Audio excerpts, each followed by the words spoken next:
नमस्कार दोस्तों, हमारे YouTube एल के मोटिवेशनल चैनल में आप लोग का सही दिल से स्वागत है। आज हम एक राजा की कहानी बताने वाले हैं जो बहुत ही ज्ञानवर्धक बातें हैं। इसे अपने दिल से और मन से पूरे लगन से ज़रूर सुनिए। बहुत ही ज्ञानवर्धक और रोचक बातें हैं। तो चलिए दोस्तों, शुरू करते हैं आज का एक छोटा सा वीडियो और ज्ञानवर्धक बातें। एक दिन राजा ने अपने तीनों बेटों को अपने पास बुलाया और कहा, मैं आज तुम तीनों से एक प्रश्न पूछता हूँ। अगर तुम्हारे पास कोई गुनहगार खड़ा हो तो तुम क्या करोगे उसके साथ? राजा के बड़े बेटे ने कहा, अपराधी को सज़ा या मौत देनी चाहिए। राजा के दूसरे नंबर के बेटे ने कहा, पिताश्री, गुनहगार को काल कोठरी में बंद कर देना चाहिए।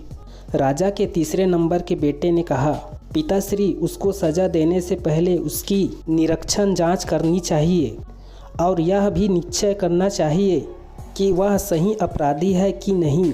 इस बात पर राजा के तीसरे बेटे ने एक उदाहरण देकर कहानी सुनाई। एक बार एक राजा के पास एक कबूतर रहता था।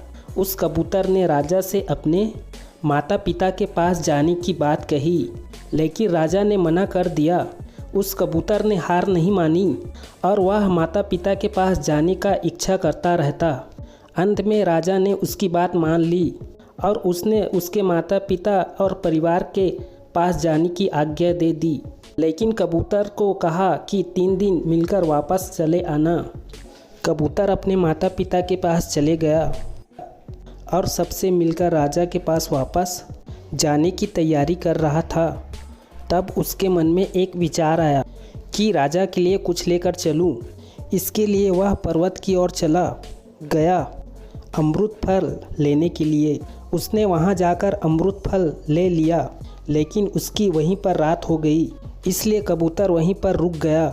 जब वह रात में सो रहा था तो वहां पर एक सर्प आया और उस फल को मुंह लगा लिया, जिससे फल जहरीला हो गया। लेकिन इस बात को कबूतर को नहीं मालूम था। अगले दिन कबूतर उस फल को लेकर राजा के महल पहुंच गया और राजा को वह फल खाने के लिए दे दिया। इस पर राजा बड़ा ही प्रसन्न हुआ और उस फल को खाने लगा।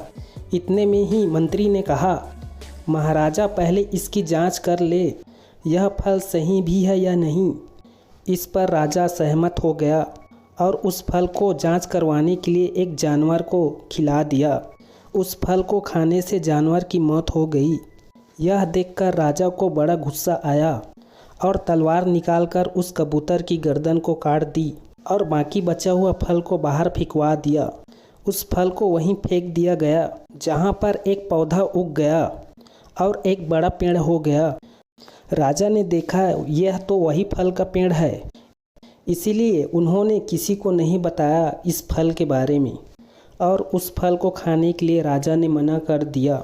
एक दिन की बात है, एक आदमी उस रास्ते से निकल रहा था। उसको काफ़ी थकान लग रही थी। वह उस पेड़ के नीचे सो गया। तब उसने देखा उस पौधे पर तो अच्छे अच्छे फल लगे हुए हैं। उसको भूख भी लग रही थी। उसने उसमें से फल खा लिया। यह बात जब राजा को पता चला, तब राजा ने देखा यह राहगीर तो बहुत बूढ़ा है और वह फल खा के जवान हो गया और वह जिंदा ही था। अब राजा सोचने लगा, मैंने बहुत बड़ी गलती की है। यह फल तो जहरीला नहीं है। मैंने कबूतर को मारकर बहुत बड़ी गलती की है। इस पर राजा को बहुत पछतावा हुआ। वह मन ही मन अपने भाग्य को कोसता रहा। इधर तीसरे बेटे की कहानी खत्म होने के बाद उसको राजा ने अपना उत्तराधिकारी अर्थात राजा बना दिया और जश्न मनाया।